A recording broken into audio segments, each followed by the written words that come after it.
Hello everyone, my name is Richie and welcome back to another video. Today join me for a first look at the brand new SubwaySim 2. So yes, here it is, SubwaySim 2. I've been really looking forward to this. I've had my eye on this for a little while. This comes from Aerosoft, who make, I think they make Fehrbus and the bus as well.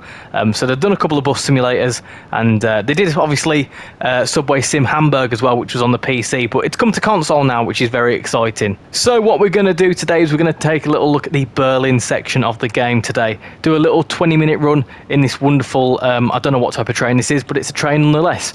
And then we're going to have a little look at the main menu and all that sort of stuff as well. And of course, another quick thing to mention is that this is on the PlayStation. I did try it on the PC a couple of days ago, but the performance was quite high and my PC couldn't handle it. So this is what a console first look looks like. So let's jump into SubwaySim 2. So here we go, we're in the main menu, and this is what you get greeted with as soon as you load into the game. You obviously set up a little geezer here. As you can see, I've got a nice little beard going on there, and you've got like a little career mode, which is quite interesting. I think if you jump into career mode, you do like timetabled services with like random events and stuff. I've seen people have chairs in the tracks, there's cars that have appeared, all sorts of stuff, trees, all that sort of stuff. So if you want to do a little career mode, you can. But what we're going to have a little look into is all the different modes and stuff that you can do. So obviously you've got your choose city, so there's two cities to choose from, Berlin and Hamburg. Of course, Hamburg was the initial release to SubwaySim, and Berlin comes along with this new iteration of the game. So we will have a little look at Hamburg, because I've not played that either. And yeah, this is a bit similar to Train Sim World, where you can pick a route and then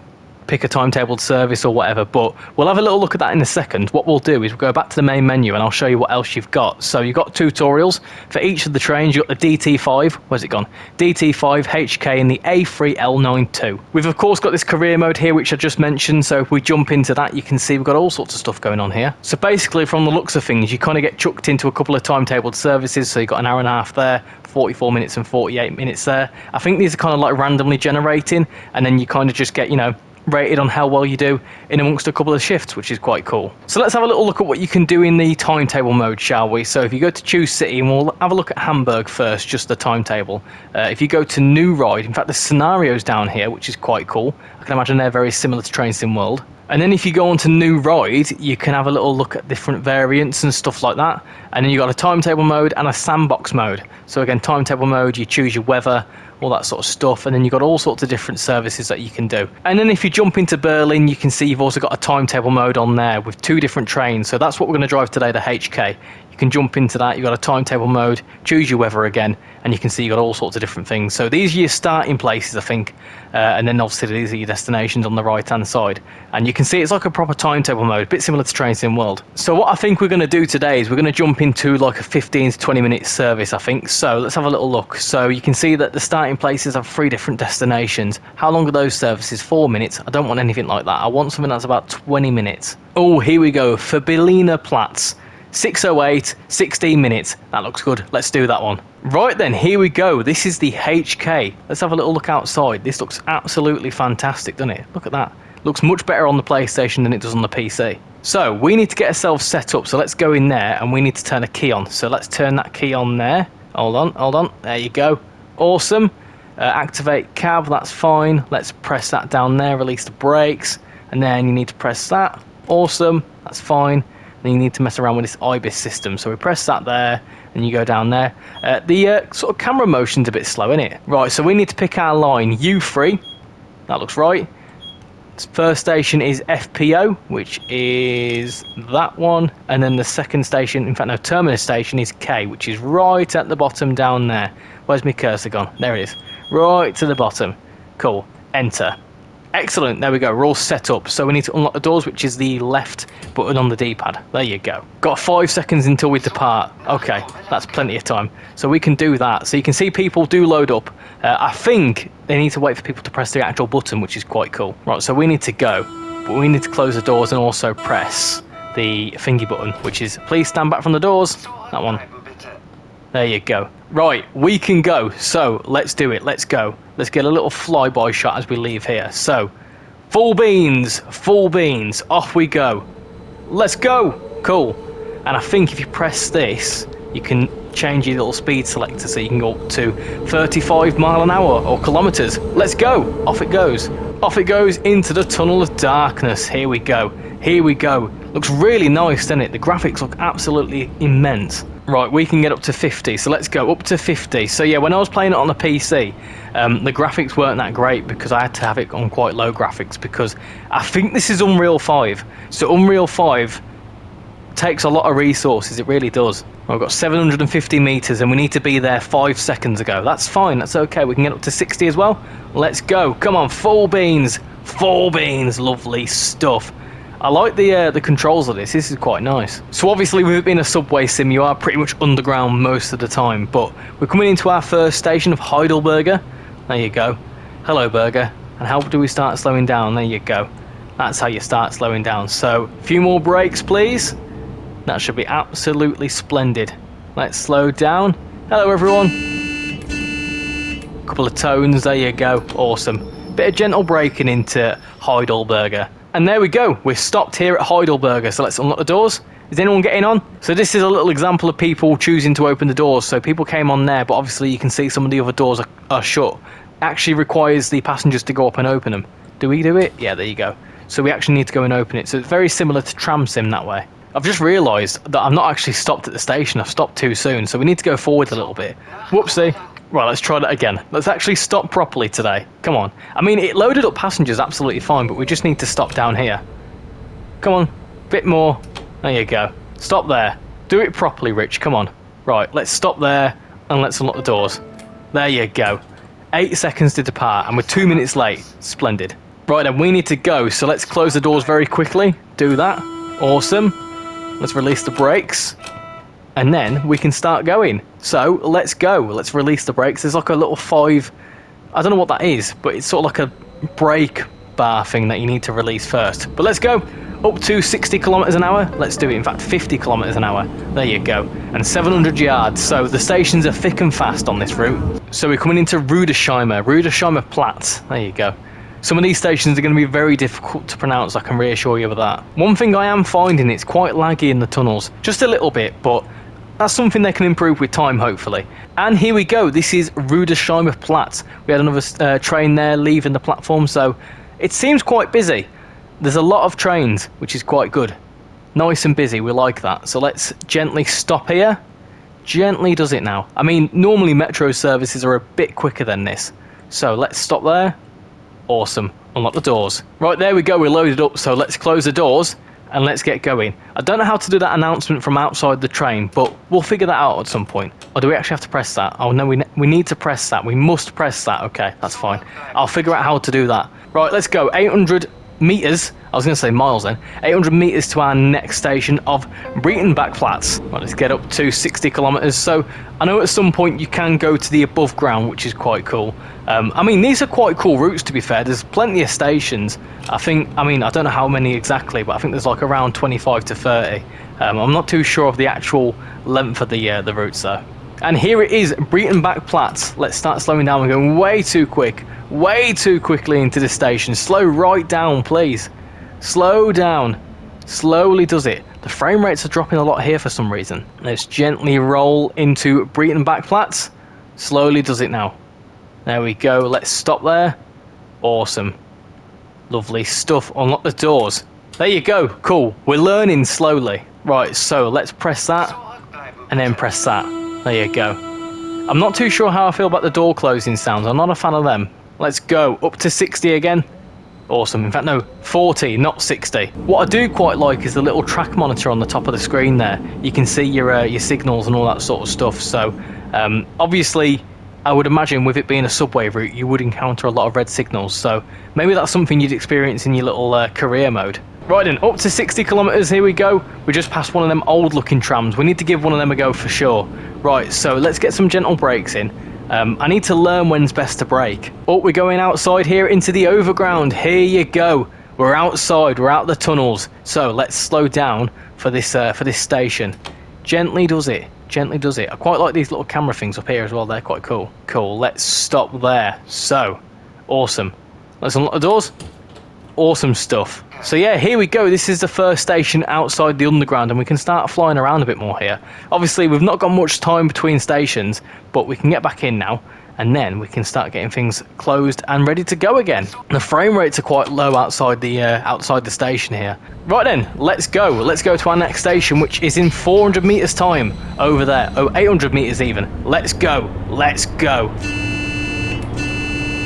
So yeah, admittedly the performance isn't great, I won't lie. I feel like it needs a bit more optimization, and like if you go to the sort of like performance mode, it makes the graphics very low. So I would like to hope there was a few little different things you could do on the PlayStation to control like what you do. Like for example, that camera is very jittery. Maybe if you could like turn that off, that could be quite cool. Also, there's another tram there. There you go, train even.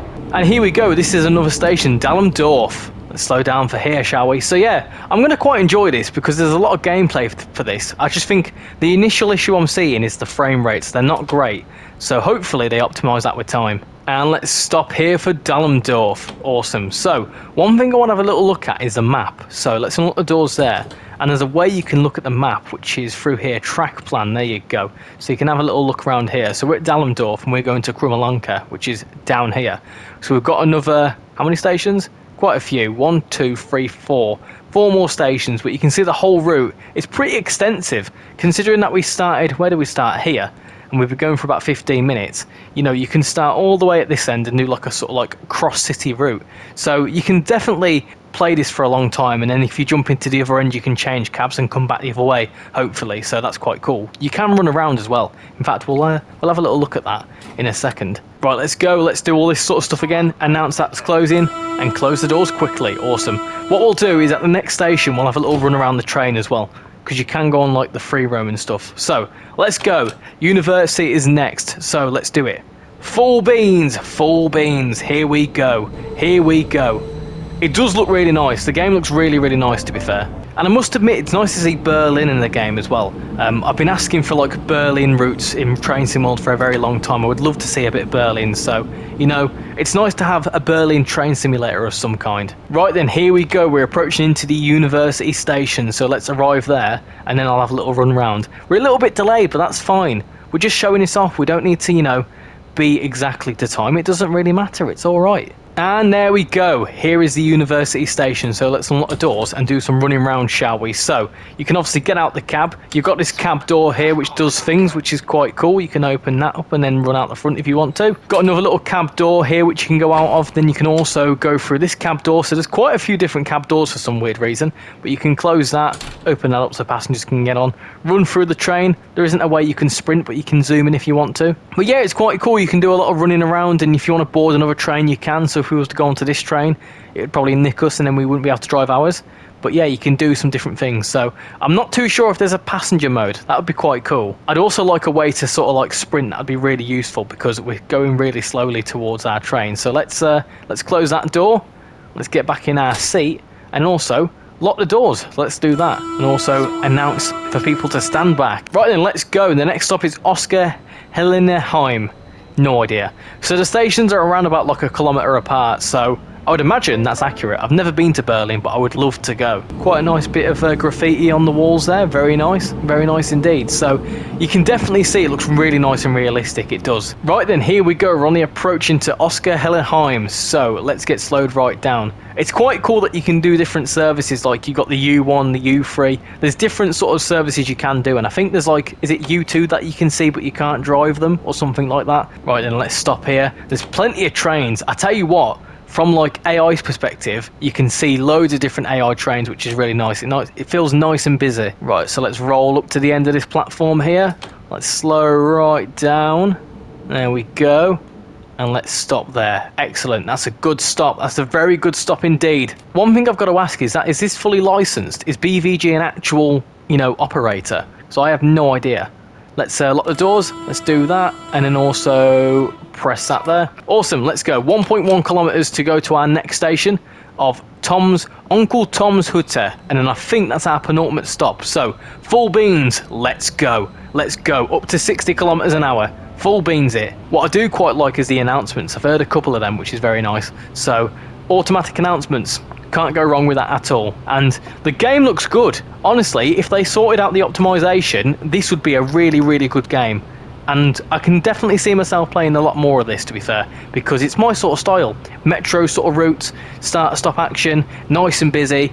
You know, from a gameplay point of view, this is really, really fun. Right then, here's our next station, so let's get slowed down. Obviously, I'm delayed. One other thing I'd like to see as well is a different sort of like UI. I think this is sort of like the base UI in Unreal, so it'd be nice to have a bit more like personalization, like on the left-hand side. You know, we like Train Sim World where you've got like that little taskbar at the top left and everything's sort of like contained there. That's very cool, but this kind of gives you a list of objectives, which I'm not too sure how I feel about. I tell you something, the performance is pretty decent here, so I think it's when you see other trains. So maybe if there's a way for on PlayStation to be able to like reduce the AI, because that might help out performance a lot. So let's unlock the doors. Right, this train terminates here. I thought we've got one more station to go. Anyway, let's close the doors. Let's do that there, and then press that there. Awesome. The next station. Right, let's go. So it's telling us that our next train, or our next station, is where the train terminates. So let's go. 1.1 kilometers to our final station of Krumme, Lanke. I tell you what, this is a good bit of fun. A few little improvements are needed, but it's definitely got some potential for sure. It does look good as well. It does feel like it's a proper little commuter, so I'm definitely going to have a little look at the Hamburg sort of part of the game, because Hamburg's been out for a little while now, but obviously I've never been able to play it because it's not come to the PlayStation yet. So we'll jump into that at some point as well. But yeah, here we go. This is Krumme, Lanke, so let's get slowed down here, because I would imagine there's a red. Yeah, there is a red. So we need to slow right down. Slow right down for this station. We're going very quickly as well. Come on then, down to 25 kilometers. Right then, so we're just going to roll across here to Krumme, Lanke. Awesome. This is quite nice. It's a different sort of like experience to other train simulators out there, because this is all focused on subways, which is cool because it's like a little niche part of train simulation. So I can definitely see the potential behind this. I'd like to hope that we could just, you know, change ends and go back the other way. That'd be really cool. And here we go. This is Krumme, Lanke. So let's get some initial brakes in there. Oh, there you go, you can zoom in there. So I'd imagine that's like a little turning loop. Or maybe is that an extension, or does it keep going? Come on, right to the end there. Right to the end. Let's stop there because we don't fancy spadding. So let's stop there. Awesome. Unlock the doors. Accurately stopped. 16 points. Awesome. And there we go. Just like that, you can see the PIS is updating. That's quite cool. So does it go back the other way? Or would we go ahead now and then turn around to go down this way, I wonder? Is that how it works? I tell you what, I want to test that out. So if we go back inside, do we just press close doors? And then does it let us go back round? Well, I'm not sure. Apply the parking brake. Okay, we can do that. That's fine. You do that. Isolate brake lever. How on earth do you do that? Ah, there you go. Isolate. There. Isolation. Yep, cool. Deactivate cab. Right, that's fine. I can do that. I can deactivate the cab. There you go. Leave the driver's cab. Okay, there you go. That's how you do a little run. Interesting. So is there a way that you can continue? Is that how you do that? Continue? Oh, you can. Oh, that's cool. Okay, so you can do very similar sort of end-to-end runs and change cabs and stuff. That's very interesting. What we'll do is we'll run to the other side. There's the other train there. Awesome stuff. Can we open the doors? No, we have to run for the train. Of course, yeah, because we've deactivated the cab. That makes sense. Let's stroll on through here. So yeah, another thing I'd like to see is definitely like a run option. That'd be very, very useful. So also, we need to somehow get out the train. Okay, that's going to be interesting. How are we supposed to get through there then? So that's going to be a bit of an issue. So I'm not too sure how to fix that. We'll have to activate the cab to open the doors to run to the other side. Is that how it works? Oh no, I'm being a silly sausage. That's why there's so many different cab doors, isn't there? Surely that's why there's so many different cab doors, because you'd open the cab door and you'd go out the cab door. That makes a lot more sense. There you go. See, I'm just being silly now. Right, let's go. Let's run to the other side, or slowly saunter to the other side. Oh, I found a way to run. If you hold circle, you can run. There you go. You learn something new every day. Awesome. Right, let's get inside this train. Awesome. So you can run. I'm just being silly. So we go in there, and then you start activating the cab and stuff, and then you can start going again. Awesome. And there we go. That was a little first look at SubwaySim 2. And I tell you what, I can see myself having a lot of fun with this game because, you know, very similar to like Train Sim World, you can do a service, and if you want to, you can change ends, go back the other way, and do like a shift if you really want to. That's what the career mode's about. So if you want to do a couple of services, you certainly can. Of course, there is a couple of issues that do need ironing out. For example, like the frame rate issues, I'd definitely like to see it optimize a bit more. The running I've figured out, but you know, maybe like turning the camera around a bit more could be a bit better, a bit quicker, maybe some settings to do with that, and definitely improving the frames. That would be one thing I'd say for sure. And to be fair, the pricing is not too bad as well. I picked this up on the PlayStation for 35 quid, which when you get two routes essentially, that's not too bad at all. You get two different cities that you can play in, which is quite good. And it is a little bit cheaper on the PC as well if you've got it on Steam. It's 25 quid I think at the minute, but I think the actual full price is 29 quid, so I'm not too sure why it's cheaper, but it just is. But yeah, now that we're safely here at Krumme, Lanke, I'm going to leave that video there. So let me know in the comments what you think about this game and whether you're going to pick it up or not, because I think it's a good bit of fun. There's definitely a lot of potential with this. So yeah, now that we've taken a first look at SubwaySim, I'm going to leave that video there. So thank you all for watching this video. I've been Richie, and I'll hopefully see you all next time. Bye bye.